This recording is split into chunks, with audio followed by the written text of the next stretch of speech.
Bonjour à toutes et à tous et bienvenue pour ce nouveau débat que Mediapart a voulu organiser autour de l'aéroport Notre-Dame-des-Landes, quelques jours après une grande manifestation des opposants, pour confronter justement les arguments de ceux qui sont pour et de ceux qui sont contre la construction de cet aéroport. Alors, du côté des opposants, nous avons le plaisir d'inviter Françoise Verchères. Bonjour. Bonjour.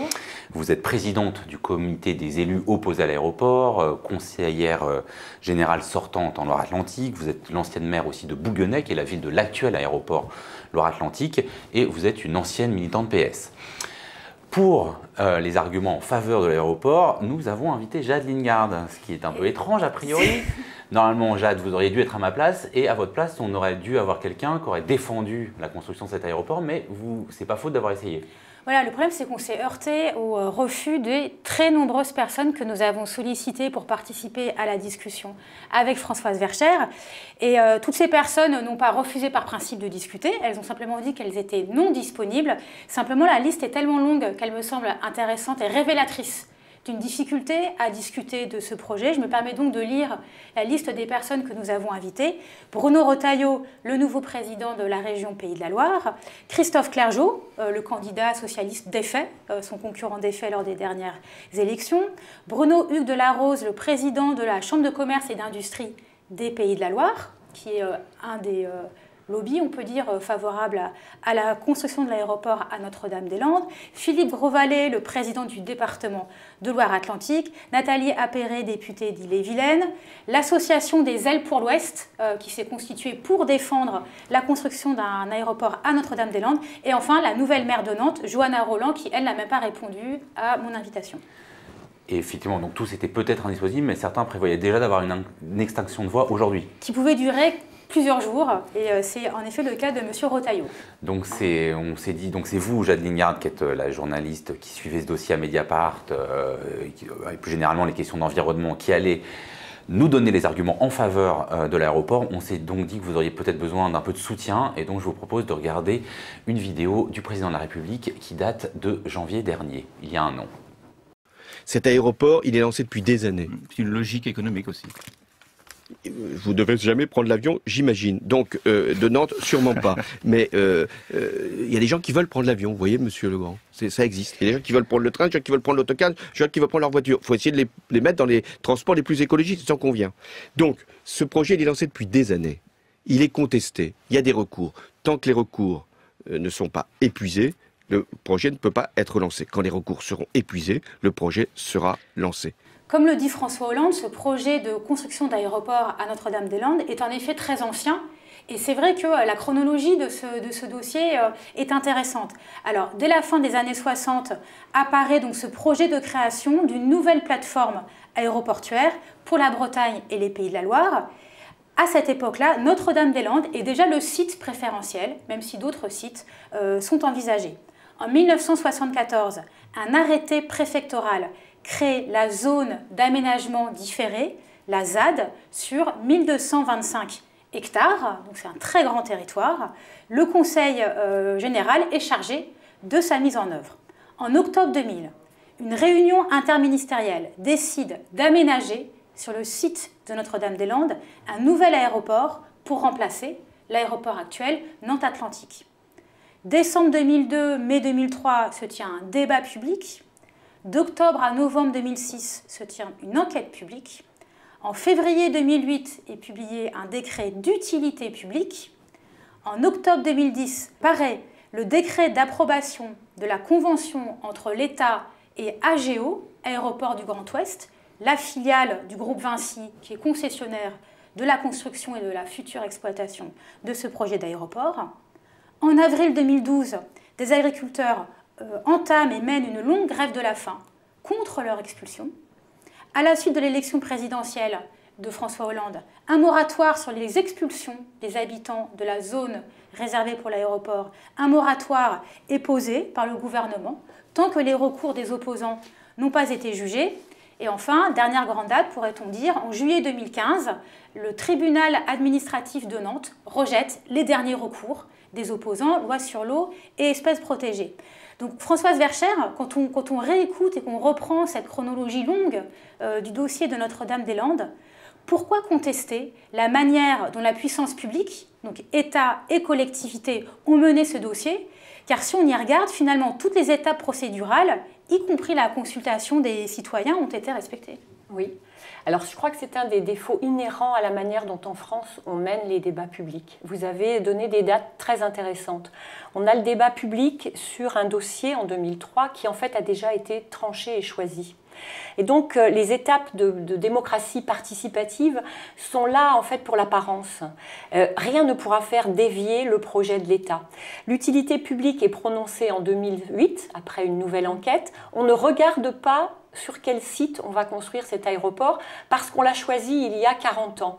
Et on aura l'enquête loi sur l'eau qu'en 2012. C'est ce que nous dénonçons quand nous disons que la France saucissonne les dossiers, c'est-à-dire qu'elle fait ça par tranches et qu'une fois que la mécanique est enclenchée, vous pouvez avoir la plus belle enquête du monde, vous pouvez avoir des milliers de gens qui disent leur désaccord, vous pouvez avoir des commissaires enquêteurs qui éventuellement ne seraient pas d'accord. La mécanique du pouvoir est implacable, on ira au bout parce qu'on ne sait pas arrêter un projet. C'est-à-dire que tout ça, c'est que cosmétique, là, toutes les Absolument. étapes C'est ce que j'appelle la démocratie Canada Dry. C'est très facile à regarder. Donnez-moi un projet, un grand projet d'État qui a été arrêté après la consultation du public. Il n'y en a pas. Je vais vous donner deux exemples très récents sur les LGV.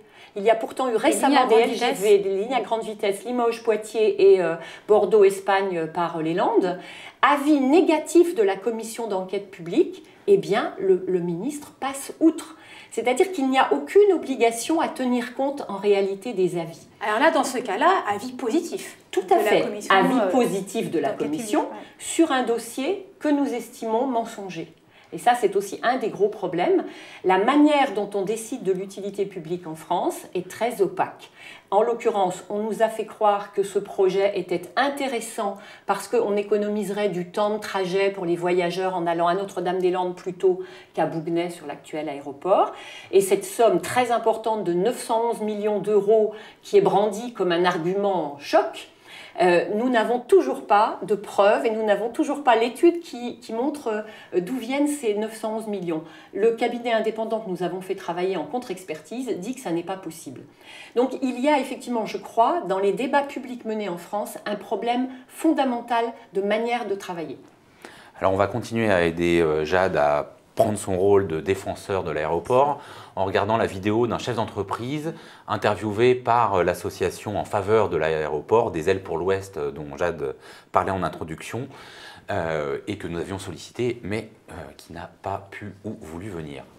Un premier message qui est celui de dire que l'aéroport actuel, s'il doit accueillir, et c'est inévitable, le trafic augmentant d'année en année, va coûter plus cher, 800 millions, que l'aéroport du Grand Ouest qui coûte 560 millions.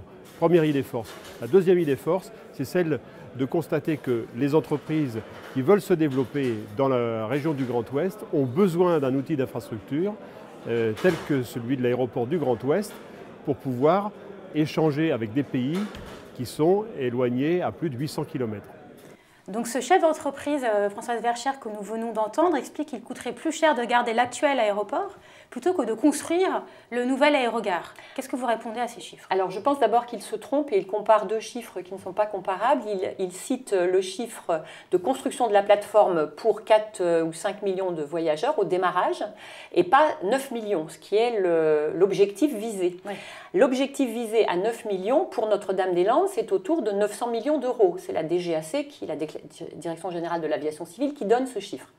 Ensuite, la Direction Générale de l'Aviation Civile a, elle, chiffré le maintien à Bouguenais. Et elle a tellement chargé la barque qu'elle arrive à 800 millions d'euros, c'est-à-dire un peu moins quand même. Ouais. Mais nous avons travaillé, et l'atelier citoyen, donc une centaine de citoyens avec leurs compétences propres, hein. Il y avait un ancien d'une boîte de BTP, un expert comptable, un chef d'entreprise, nous en avons aussi. Nous avons travaillé sur l'actuel aéroport et nous avons produit ce gros travail. Il y a là 7 cahiers qui regardent comment optimiser l'actuel aéroport. Et nous arrivons à un chiffrage de 180 millions d'euros pour remettre Nantes Atlantique au top, c'est-à-dire faire ce qui n'a pas été fait depuis toutes ces années, le remettre à niveau et lui permettre d'accueillir, s'il devait y en avoir, 9 millions de voyageurs. Donc, vous avec voyez, la même fonctionnalité que serait Notre-Dame-des-Landes. alors, avec la même fonctionnalité, entendons-nous, quand on rénove une maison, elle n'est peut-être pas aussi parfaite que quand on en construit une neuve. Mais quand on regarde la globalité du coût, oui, c'est intéressant de rester à Nantes Atlantique. Il y a de la surface. Il y a la possibilité d'agrandir l'aérogare, il y a la possibilité de l'améliorer thermiquement, de manière acoustique aussi. Il n'y a aucune difficulté. Donc pour nous, rester à Nantes Atlantique, ça coûte 8 fois moins cher que de construire Notre-Dame-des-Landes. Et surtout, on ne détruit pas une zone extraordinaire.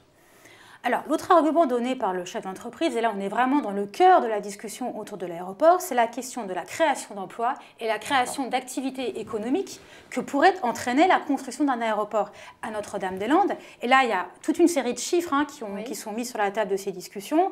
Si on regarde par exemple ce que dit l'association des ailes pour l'Ouest, le chantier de l'aéroport pourrait représenter 4,5 millions d'heures de travail, donc pour les entreprises de BTP, à peu près 3 000 emplois, disent-ils, donc pour le moment de construction de l'aéroport. Et ensuite, ils estiment que près de 5 000 emplois pourraient être créés, soit au bénéfice d'Airbus, qui a déjà un site aujourd'hui à Bouguenais, le site de l'actuel aéroport, soit pour des instituts de recherche, et qui pourraient, ces employeurs futurs ou potentiels, s'installer sur les terrains libérés par la fermeture de l'actuel aéroport. Et s'ajoute à ça un autre élément qui est très important, qui est la perspective de la création de 600 emplois aéroportuaires par million de passagers, avec des estimations qu'on retrouve en effet souvent dans les rapports de la DGAC. C'est le lien entre augmentation du trafic passager et augmentation des créations d'emplois.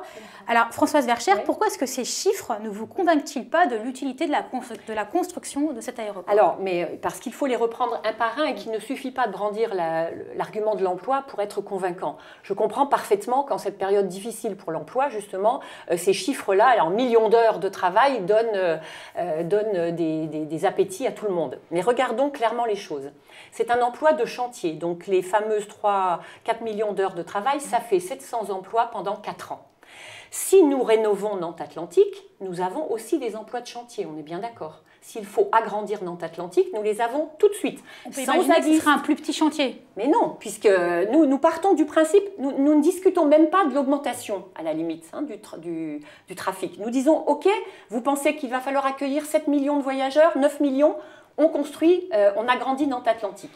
Donc on a un chantier immédiat qui peut démarrer en 2016. Il suffit de déposer un permis de construire. Il n'y a pas de zadiste, il n'y a pas d'enquête publique à faire. C'est très facile de lancer tout de suite pour le BTP et pour les gens qui cherchent du travail un chantier. Bon, ça c'est le chantier lui-même. On ne compte jamais dans ces cas-là les destructions d'emplois agricoles, par exemple. Ça n'existe pas, visiblement. Alors, parlons maintenant de ce que vous disiez tout à l'heure, l'augmentation des emplois en même temps que le trafic grossit. Moi, j'ai regardé les chiffres. Il n'y a plus de connexion. Vous avez cité le ratio de 600 emplois par million de voyageurs. Voilà. Pendant tout un temps, les pro-aéroports disaient 1200 emplois par million de voyageurs, parce qu'ils prenaient les ratios des grands aéroports. À Bouguenais, c'est plutôt 550 emplois par million. Mais depuis quelques années, il y a une déconnexion entre l'augmentation du nombre de voyageurs et l'augmentation du nombre d'employés. Autrement dit, en gros, il y avait 1800 emplois pour accueillir 2 millions et quelques de voyageurs. Il y en a à peine 2000 pour en accueillir 4 millions. Pourquoi? Parce que vous faites comme moi, si vous allez prendre l'avion, vous prenez votre valise, vous faites vous-même l'enregistrement, vous vous déshabillez même pour passer les contrôles, tout est automatisé, etc. Et donc, il n'y a plus de création automatique. Et d'ailleurs, nous avons été rejoints en cela par un des syndicats, la Confédération Générale du Travail, a examiné cette question de l'emploi et a déduit, elle aussi, qu'il valait mieux rester à Nantes Atlantique. Parce que, bizarrement, si vous voulez, le nouvel aéroport serait sans doute plus moderne, encore plus informatisé, encore plus automatisé, et il y aura vraisemblablement moins d'emplois. Donc tous ceux qui rêvent à la création d'emplois se trompent, ils sont leurrés. Dernier point, vous avez cité Airbus et toute la zone d'activité. Je suis extrêmement attachée à Airbus. J'étais le maire de cette commune pendant des années. Quand Airbus avait le rhume, nous avions la grippe dans la commune, parce que c'était notre source et d'emploi et de ressources financières.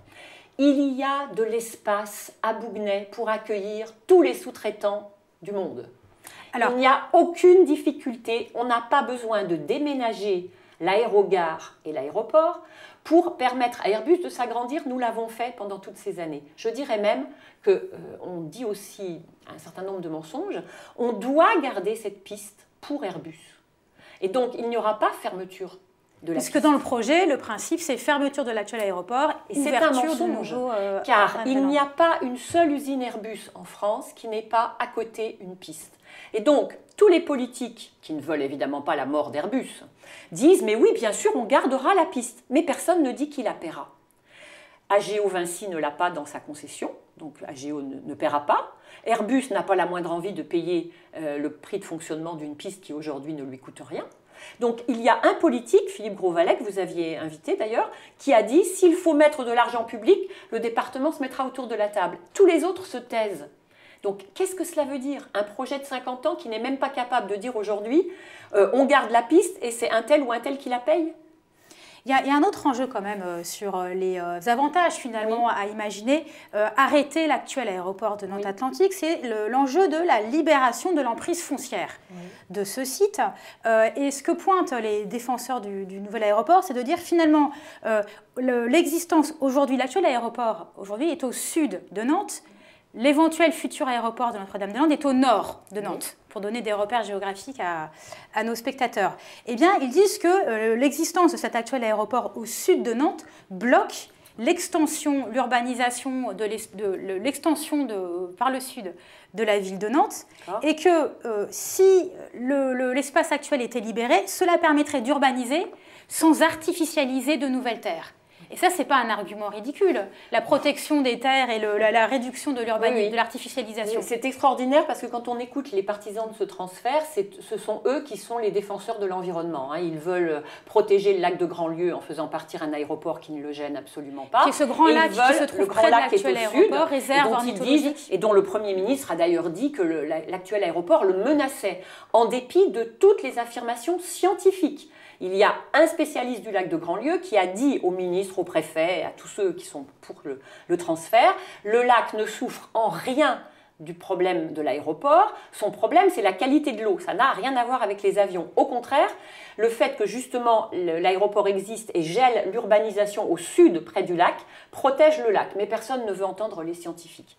Alors, sur la question de l'artificialisation des terres et de la libération de l'espace, il faut regarder les choses concrètement. D'abord, il faudrait demander des comptes à tous ces politiques qui ont laissé l'urbanisation de Nantes partir en tache d'huile. Ça n'a pas été le cas de la commune de Bouguenais, qui a été extrêmement ferme sur le prix du foncier, sur la manière dont on contrôle, dont on garde des espaces agricoles, mais dont on construit. Aujourd'hui, il y a une densification en cours partout sur l'agglomération.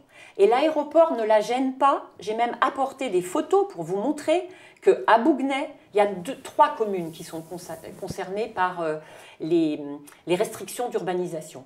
L'aéroport gèle sur une 50aine d'hectares aujourd'hui la construction sur Rezé et Bouguenais. Je ne parle pas de Saint-Aignan qui n'est pas à l'intérieur du périphérique, qui est à l'extérieur. Donc je parle de Rezé et de Bouguenais. C'est surtout Bouguenais qui est touché.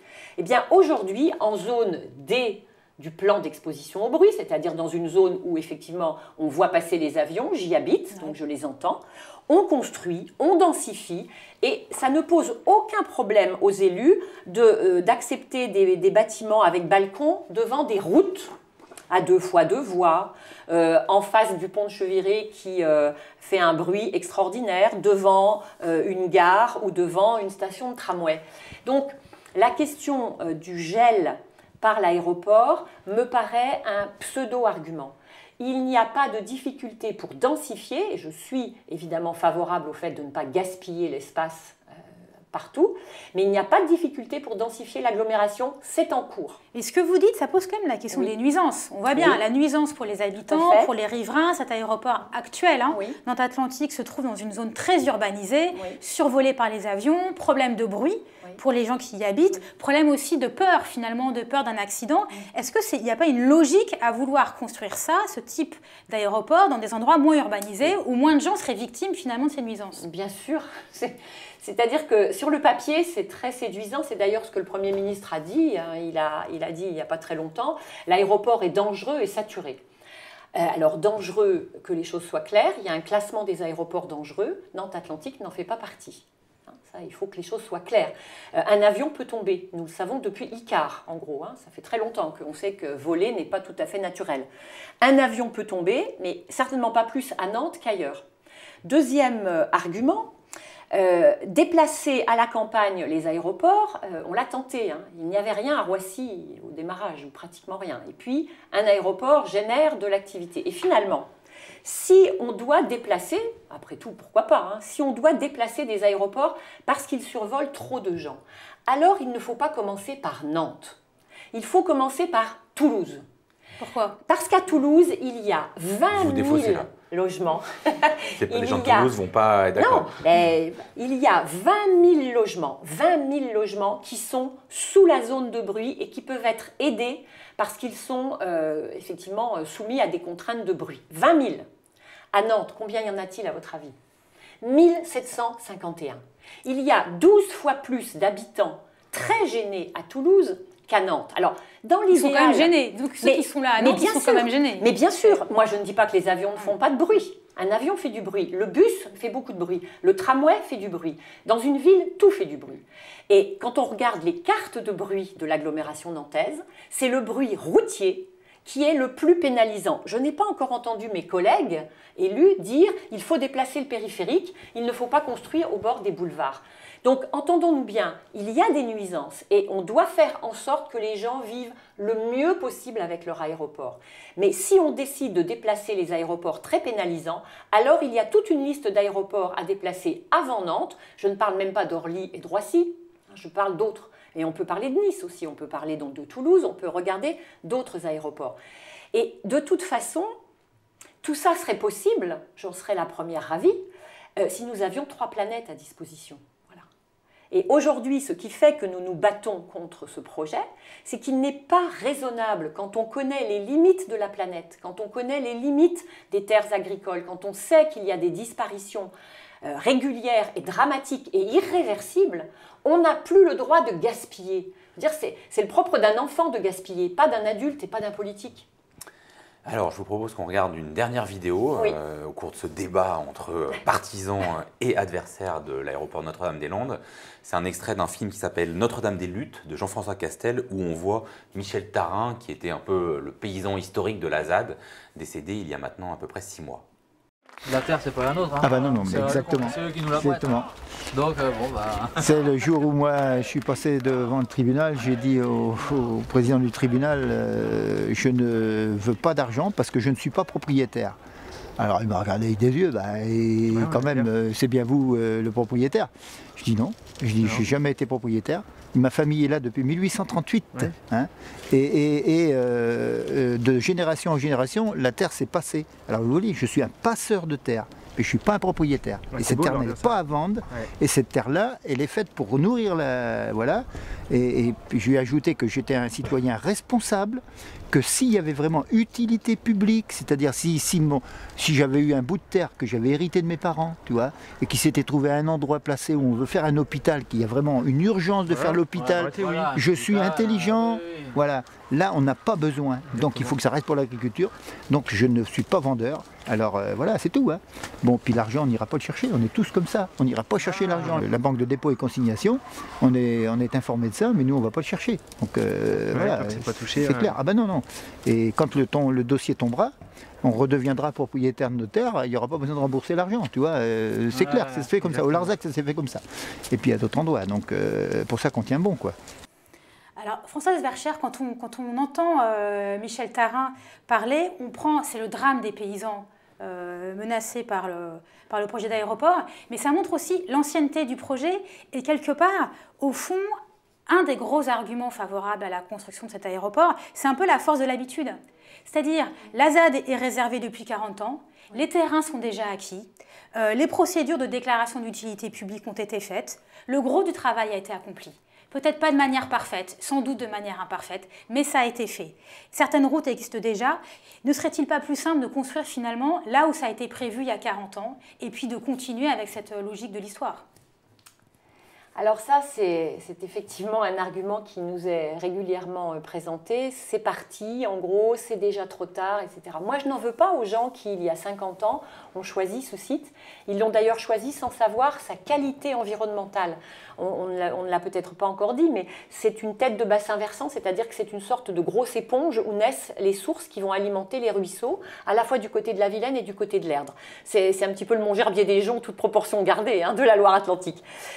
Donc, il y a 50 ans, on ne savait pas ce que c'était qu'une zone humide. On ne savait même pas que c'était grave de détruire le bocage. Donc moi, je n'en veux pas du tout à ces gens-là, à l'époque, qui imaginaient le Concorde aussi, passant intercontinent tous les jours.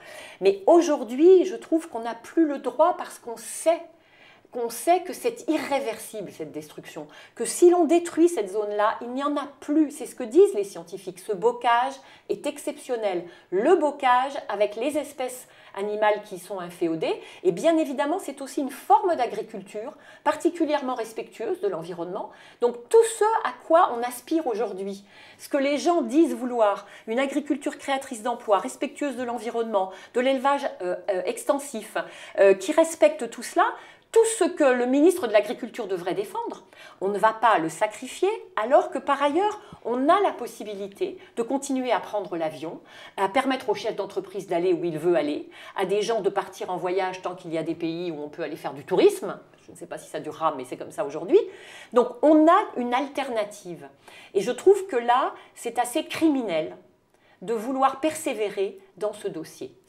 Et ça, je trouve que c'est une faute politique. C'est une faute politique de ne pas vouloir réouvrir le dossier. Je suis persuadée, en tant qu'ancienne politique, que les citoyens seraient beaucoup plus confiants envers leurs hommes et leurs femmes politiques si ceux-ci savaient dire « Ah, là, on a cru que c'était bien à un moment donné, mais finalement, non, on revient sur une décision. » Et c'est sans doute un des défauts majeurs des politiques de ne pas savoir dire « Eh bien oui, peut-être qu'on s'est trompé, on remet sur la table. » De tous ces arguments, quand même, des personnes favorables à la construction de nouvel aéroport, lesquels vous semblent les plus pertinents? Alors, ils ont raison sur le fait que cet aéroport a deux défauts. Il n'a qu'une seule piste, on ne peut pas en faire deux, et donc c'est moins pratique. L'aéroport actuel? Voilà, l'aéroport actuel. C'est moins pratique pour les contrôleurs aériens, mais il y a plein d'aéroports dans le monde qui ont une seule piste et qui ont énormément de trafic. Le deuxième défaut de cet aéroport existant, c'est qu'effectivement, sa piste est située nord-sud, ce qui est une ânerie. Elle aurait dû rester est-ouest. Moi, j'ai envie plutôt aujourd'hui de demander qui sont les responsables qui n'ont pas retourné la piste, car il y a eu un projet de retournement de la piste pour la mettre dans le sens est-ouest, pour qu'elle ne survole pas la ville de Nantes. Et à ce moment-là, on a dit « Ah, c'est pas la peine parce qu'on va s'en aller à Notre-Dame-des-Landes ». Donc ça fait 40 ans que ce site a été choisi, à tort, il y a 40 ans. Et ça fait 20 ans qu'on laisse l'aéroport se dégrader et qu'on n'a pas pris les bonnes décisions pour éviter, par exemple, le survol de la ville de Nantes. Et on ne cherche pas les responsables. Et c'est nous qui serions maintenant les responsables du retard. Merci beaucoup Françoise Vercher. Je pense qu'on aura l'occasion de revenir sur les débats autour de l'aéroport de Notre-Dame-des-Landes, avec peut-être même en face de vous des partisans plus historiques que Jade au nouvel aéroport. Avec plaisir. Merci beaucoup.